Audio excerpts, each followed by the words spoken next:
Alors, bonjour tout le monde. Merci d'être ici. Nous sommes en mode webinaire aujourd'hui. Alors, je ne peux pas vous voir ni vous entendre.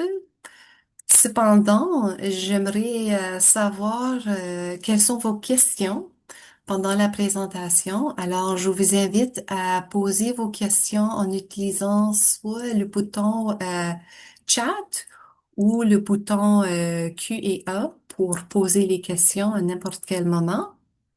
J'ai également vos questions que vous avez posées lors de votre inscription. Alors, puis nous allons enregistrer la session aujourd'hui et nous allons envoyer une copie de l'enregistrement à tous ceux qui se sont inscrits. Alors, vous allez recevoir une copie de cet enregistrement. Bon, je suis joint aujourd'hui par mon collègue, Monsieur Mathieu Brassard de Santé Canada. Bonjour. Bonjour, merci d'être ici. Et il va m'aider à répondre à vos questions. Je vais commencer avec quelques diapos juste pour revoir les informations de base, mais ça va prendre juste quelques minutes, puis nous allons mettre le focus sur les questions aussitôt que possible. Alors, notre but aujourd'hui, c'est vraiment de vous supporter lorsque vous avez reçu votre rapport radon. Et là, vous avez peut-être les questions au sujet des prochaines étapes, au sujet de l'atténuation et la réduction du radon. Alors, on rappelle que l'inhalation du radon est la principale cause du cancer du poumon chez les non-fumeurs. Et pour ceux qui fument, c'est la deuxième cause du cancer du poumon. Alors, c'est un facteur très important euh, pour le cancer du poumon.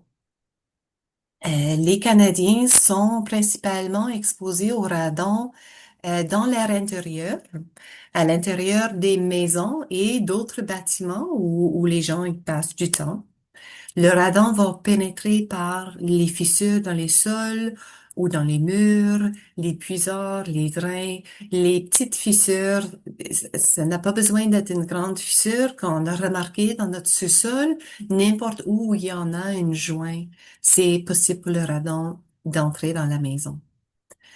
Les niveaux sont généralement plus élevés dans les sous-sols et les pièces en contact avec le sol, mais le radon va se trouver partout dans la maison.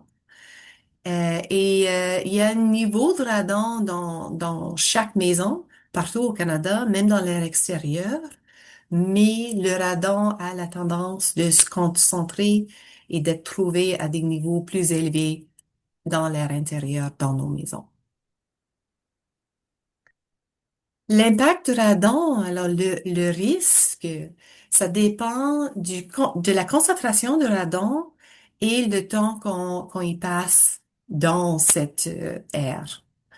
Alors ici, nous avons les niveaux, les concentrations de radon à la gauche, soit moins de 100 becquerels par mètre cube, 100 à 200 becquerels par mètre cube, 200 à 600 becquerels par mètre cube et 600 becquerels par mètre cube et plus.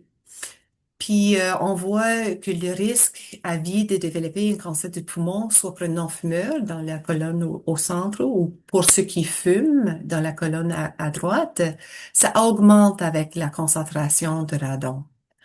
Alors, Santé Canada a mis sa recommandation à 200 becquerels par mètre cube. Alors, si vous avez reçu un rapport de radon et votre niveau est à 200 becquerels par mètre cube ou plus élevé, la recommandation est que vous prenez les mesures pour faire baisser votre niveau de radon.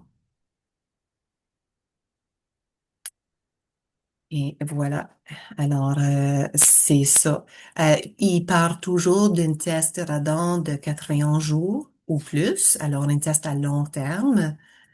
Euh, c'est ça. Il y en a les publications de la part de Santé Canada au sujet de radon euh, et de nous aussi, chez Occulture de radon.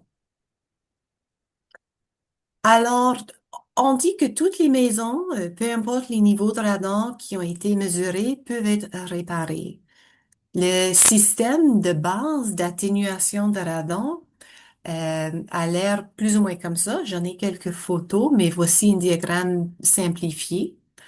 Alors, on perce le sol dans le sous-sol, euh, la dalle de béton dans le sous-sol, puis ils vont faire une fosse d'aspiration, vont installer le tuyau avec un ventilateur de radon qui fonctionne en tout temps, et le radon sera évacué à dehors de la maison par le tuyau d'évacuation. Alors, c'est ça le diagramme simplifié. C'est une idée simple, c'est très efficace, mais il y a certaines considérations que nos professionnels vont suivre pour s'assurer que les systèmes fonctionnent comme il faut, que c'est aussi efficace qu'il peut être. Euh, alors, c'est pour ça qu'on recommande que vous consultez avec un professionnel certifié, formé pour vous aider avec l'atténuation de radon. Voici des photos de ce genre de système dans les sous-sols. Alors, on voit le tuyau qui passe du plancher du sous-sol, la ventilateur qui est branché ici à la prise, puis le tuyau d'évacuation qui part jusqu'au dehors. Aussi une autre photo, notre système pour les sous-sols qui n'ont peut-être pas une dalle de béton. On peut trouver également les systèmes de dépressurisation sous membrane. Voici quelques photos. Alors que vous avez du sable ou du gravier dans le sous-sol ou dans une vide sanitaire, par exemple, les professionnels vont installer une membrane.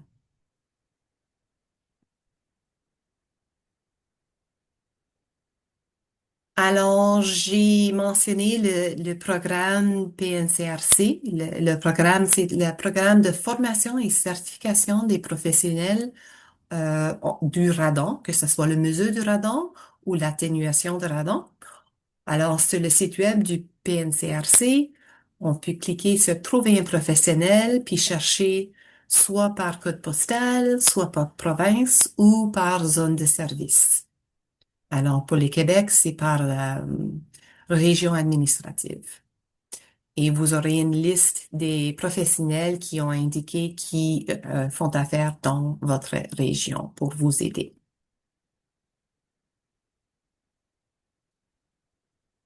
OK. Alors, je pense que j'ai quelques autres diapos que je peux utiliser, mais je pense qu'on pourrait peut-être passer directement aux questions.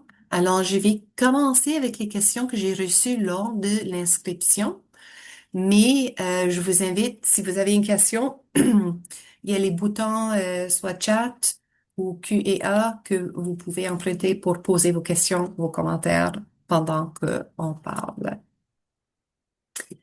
Euh, alors, j'ai une question au sujet du coût d'un système d'atténuation. Est-ce que c'est cher pour faire atténuer la maison? Bonjour tout le monde, merci d'être ici.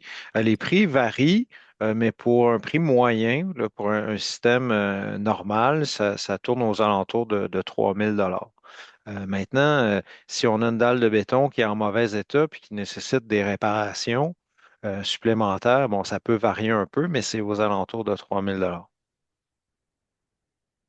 Parfait. Merci beaucoup, Monsieur Brassard. Euh, OK, quelqu'un qui a reçu un rapport de radon, euh, il demande, OK, faut juste le répéter, quel est le résultat qu'il faut avoir pour débuter les démarches afin d'éliminer le radon dans sa propriété? Ça, c'est une question difficile pour un vendredi après-midi. Mais 200 becquerels par mètre cube, c'est le seuil d'action qu'on a au Canada. Donc, ça veut dire que Canada recommande de réduire les concentrations quand on mesure 200. Maintenant, 200, c'est un seuil d'action. c'est pas un niveau de radon qui est sécuritaire. Il n'y a pas de niveau de radon qui est bon pour la santé.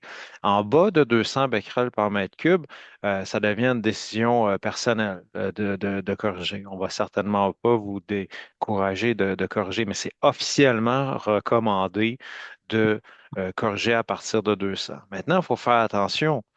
Du radon, c'est normal qu'il y en ait. Il y en a même dans l'air extérieur.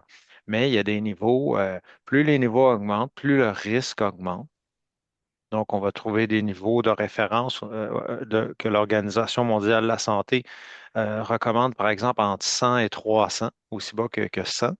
À 200, on est dans cette gamme-là.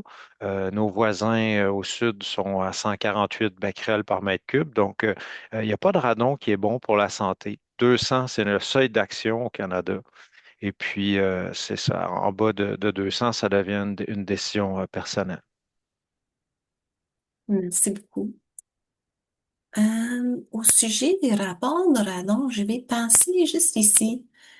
Alors, si vous avez participé à un de nos programmes, vous devez avoir reçu un rapport. Ça dépend du laboratoire, mais ils ont plus ou moins l'air comme ça, dépendant du laboratoire. Le résultat va être indiqué ici. Évidemment, ce sont juste les exemples, on voit pas les résultats. Mais j'ai une question au sujet de la marge d'erreur.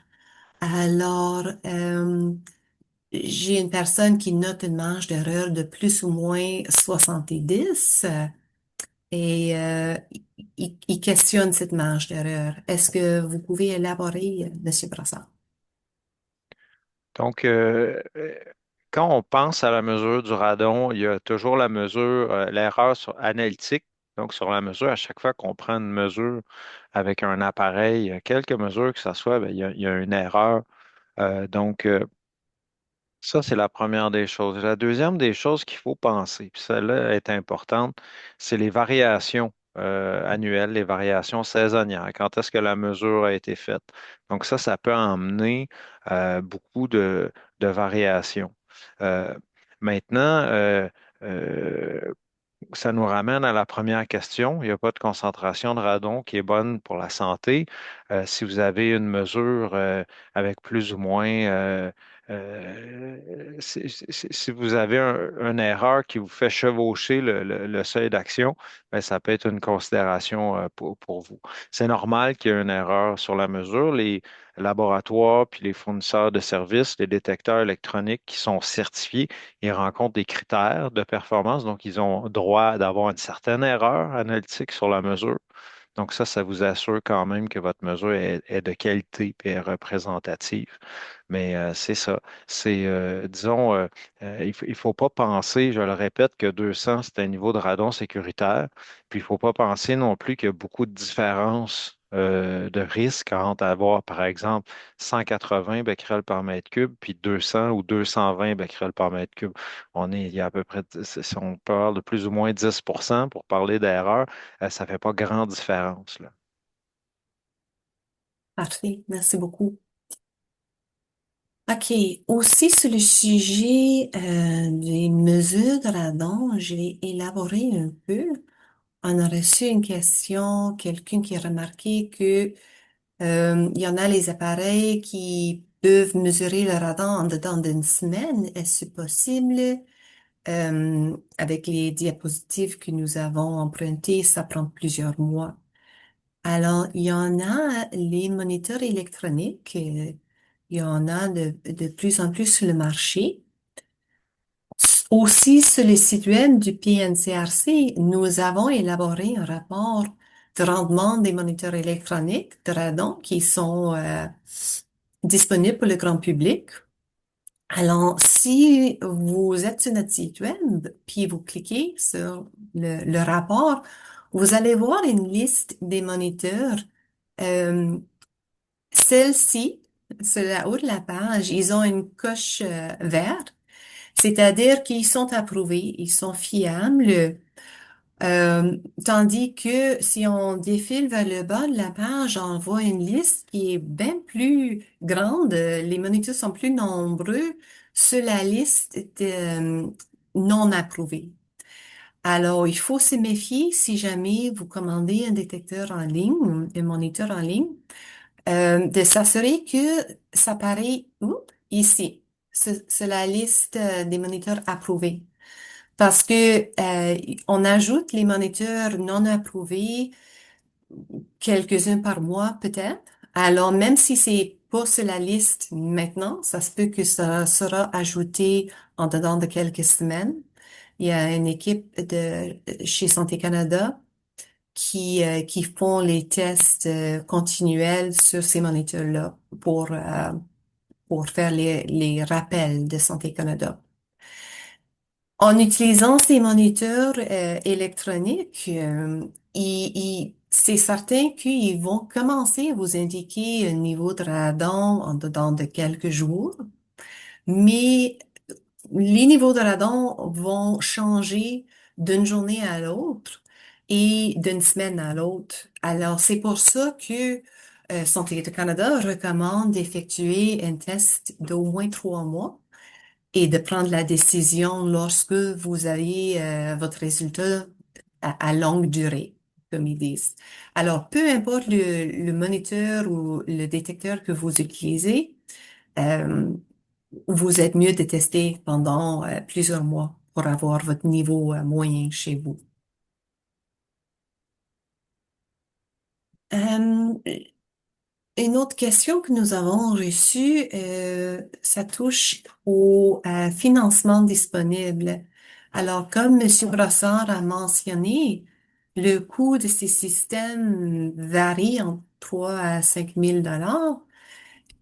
Il y en a, si vous êtes en Ontario, puis vous avez une maison juste ben, une maison neuve, il y a le programme Tarion, une garantie de construction qui va couvrir le coût d'un système d'atténuation radon. Alors, il faut effectuer un test radon à longue durée pendant les 7 ans. Alors, la garantie couvre les 7 premières ans d'après la construction. Autre part dans le pays, il y en a le programme de subvention pour atténuation Lungs Matter, offert par l'Association pulmonaire du Canada. Alors, vous pouvez visiter leur site web. Euh, c'est, ils vont prioriser soit les gens qui ont reçu un diagnostic d'un cancer du poumon ou les gens à faible à moyen revenu, mais tout le monde peut faire une demande. Euh, il faut le faire avant que vous avez effectué les travaux d'atténuation et il va vous prendre une offre d'une professionnelle du PNCRC aussi. Alors, c'était un peu au sujet de dépistage puis de financement. Ici, nous avons quelques suggestions, les questions à poser à un professionnel d'atténuation lorsqu'il se rend chez vous. On a reçu les questions à ce sujet. Alors, tous nos professionnels certifiés devraient avoir une assurance et devraient être capables de vous expliquer les étapes qui vont suivre pour installer votre système chez vous.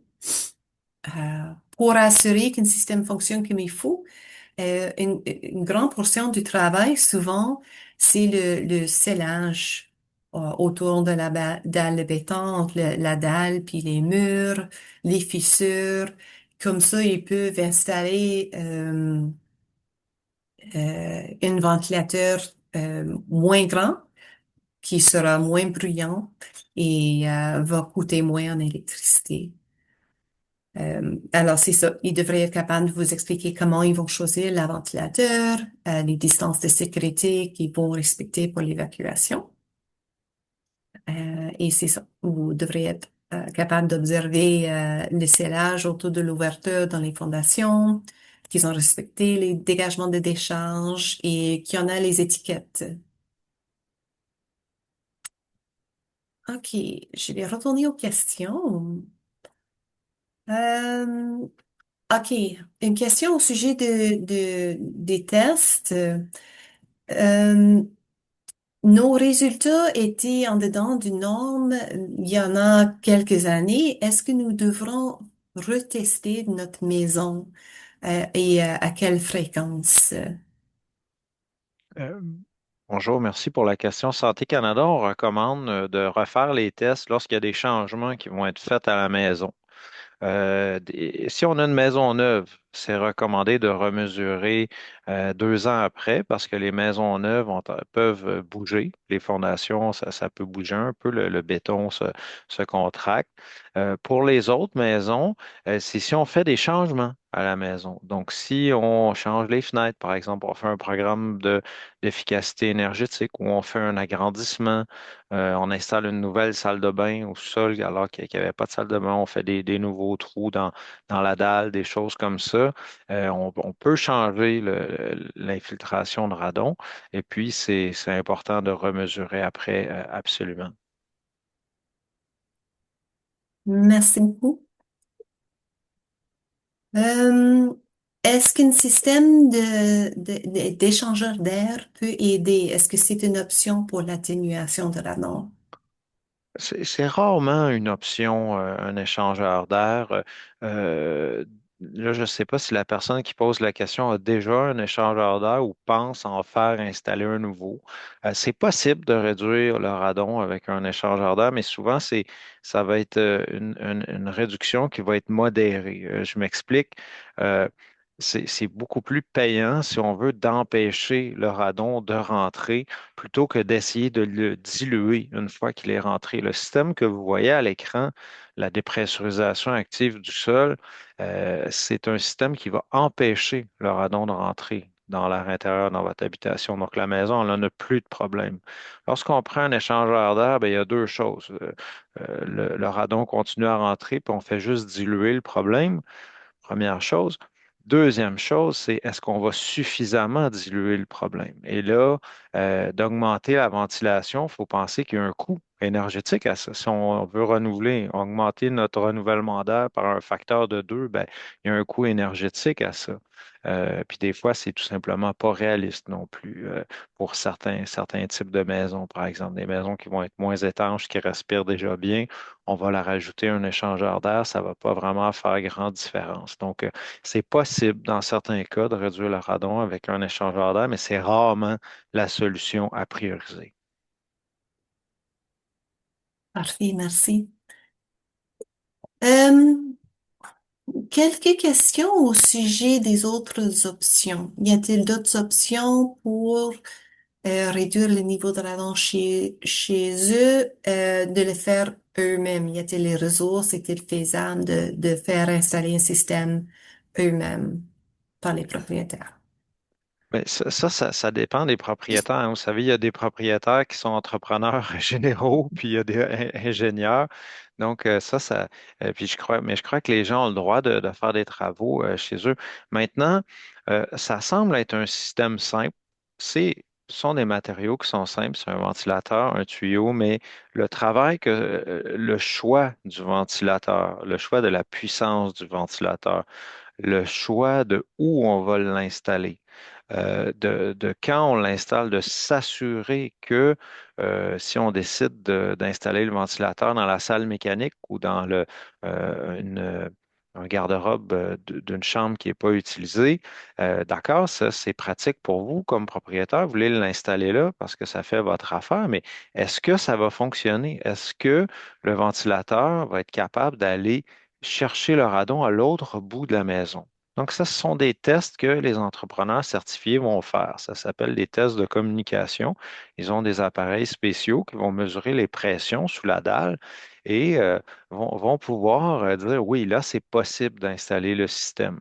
Donc, il y a les travaux de scellement aussi qui vont augmenter l'efficacité du système. Il existe des standards au Canada, des standards de l'Office des normes générales du Canada.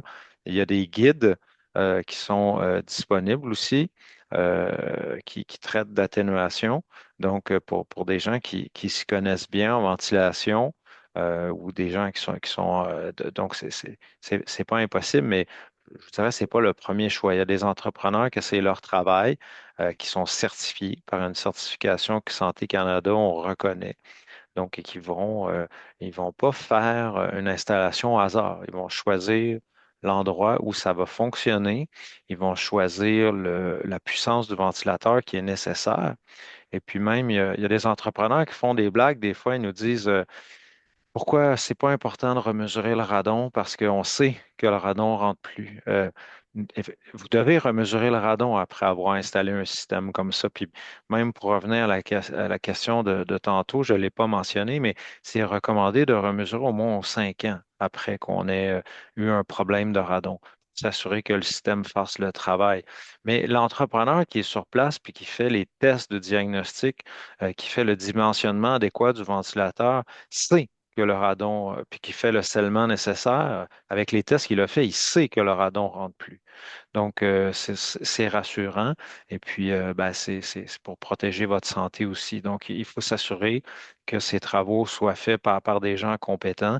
Et si c'est les propriétaires qui les font eux-mêmes, il faut s'assurer d'avoir les compétences, les bons renseignements, les bons outils pour le faire.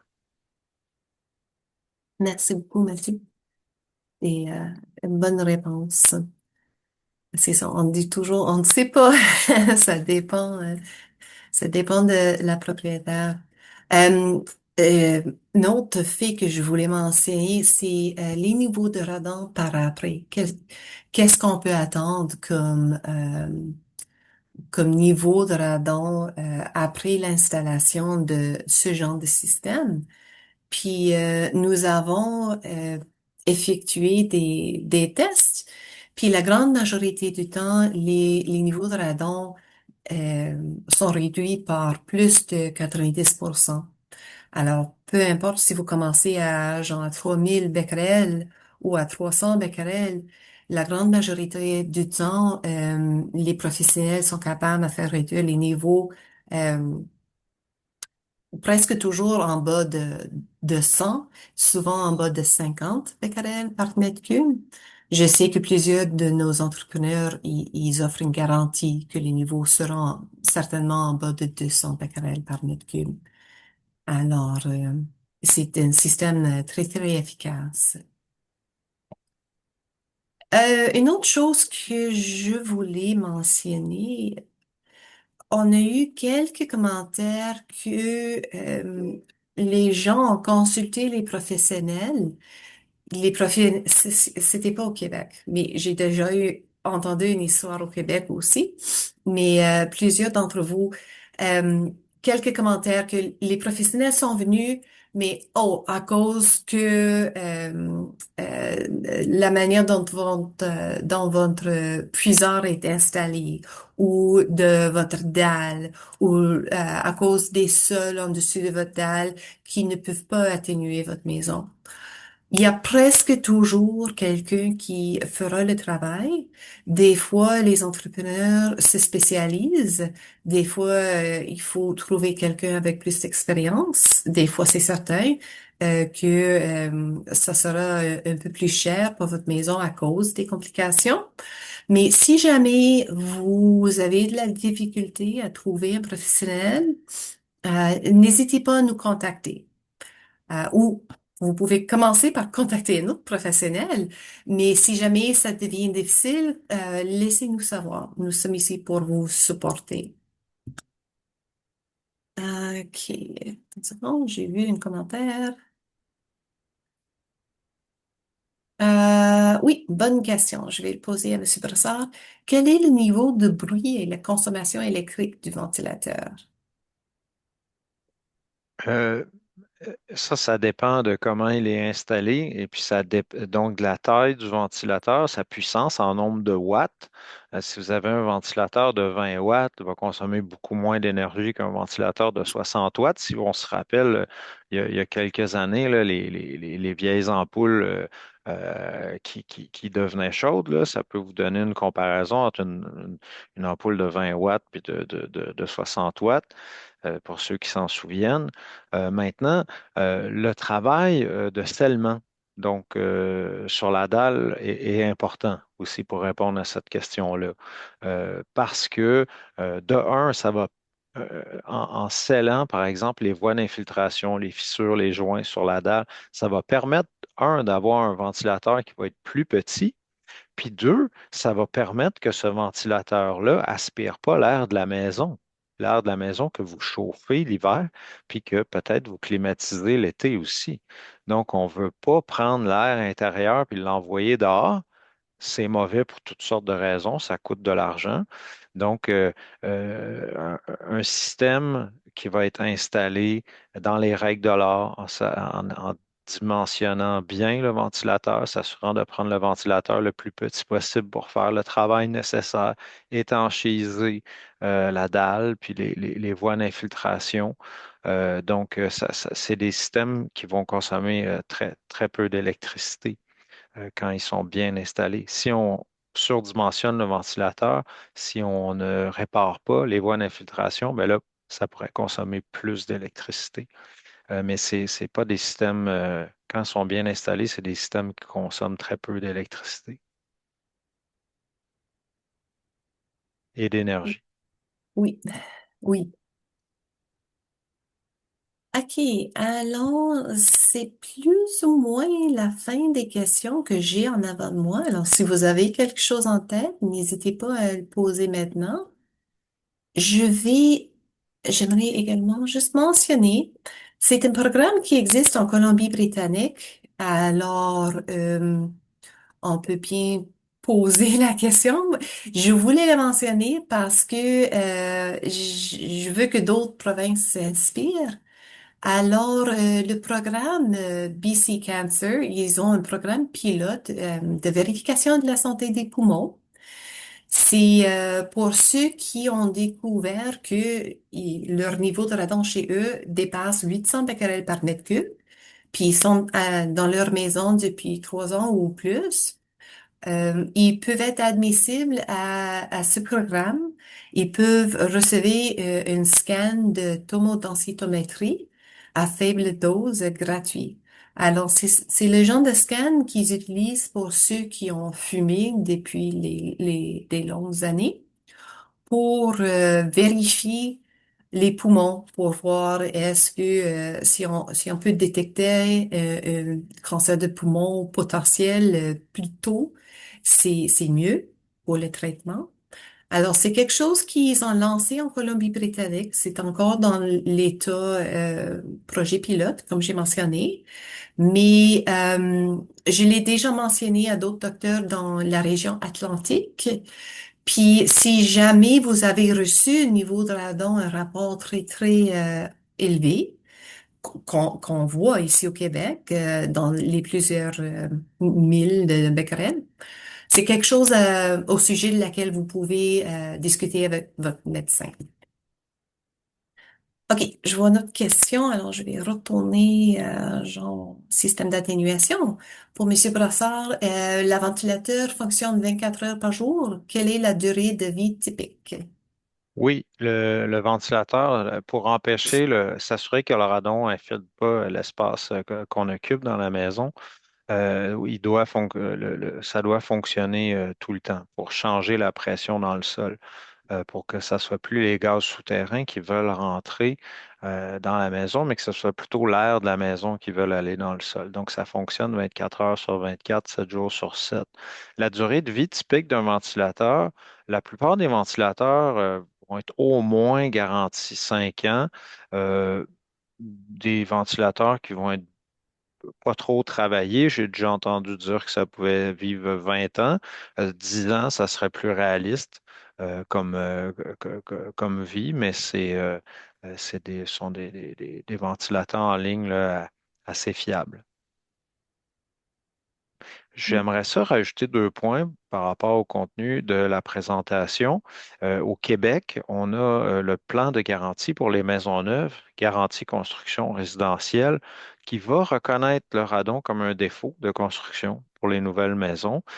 Si il y a un règlement qui est appliqué lors de la construction. Donc ça, il faut vérifier dans vos municipalités, pour ceux qui ont des maisons neuves, est-ce que ma maison ou des maisons récentes, est-ce que lors de la construction, l'entrepreneur devait prendre des mesures de prévention contre le radon? Si oui, le plan de garantie au Québec couvre les problèmes de radon. Sur les subventions au Québec, il y en a très peu, mais en plus de celles qu'Erin a parlé, il y a certaines municipalités qui participent au programme Habitation durable. C'est un programme qui a été lancé par Victoriaville et que certaines villes ont répliqué ou vont donner des incitatifs pour des gestes comme l'atténuation du radon, des gestes environnementaux. Donc, des incitatifs sur la mesure, sur l'atténuation. Donc, se renseigner auprès de votre municipalité. Oui. Il y a également la ville de Vaudreuil-Dorion qui a ajouté un financement allant jusqu'à 500 dollars pour les systèmes d'atténuation de radon et il donne 50 dollars pour les mesures de radon. Et je crois qu'il y a d'autres villes qui vont Mhm. peut-être suivre au sujet des subventions environnementales au Ça niveau vaut la peine municipal. de demander parce qu'il y a plus Mhm. que 1000 municipalités au Québec seulement. Donc, imaginez au Canada, puis c'est difficile à suivre pour nous de savoir quelle municipalité offre euh, quel incitatif, là. Donc, renseignez-vous. Exactement. On encourage les municipalités Oui, à tous les jours, mais on ne sait pas souvent qu'est-ce qu'ils font. Euh, OK. Bon, s'il n'y a pas d'autres questions, je vous remercie encore d'être joint à nous aujourd'hui. Gros merci à Monsieur Brossard de Santé Canada. Merci beaucoup. merci à vous. Puis, c'est ça. Si jamais vous avez d'autres questions, n'hésitez pas à nous laisser savoir. Nous sommes ici pour vous supporter. Merci beaucoup et bonne journée. Bonne fin de journée.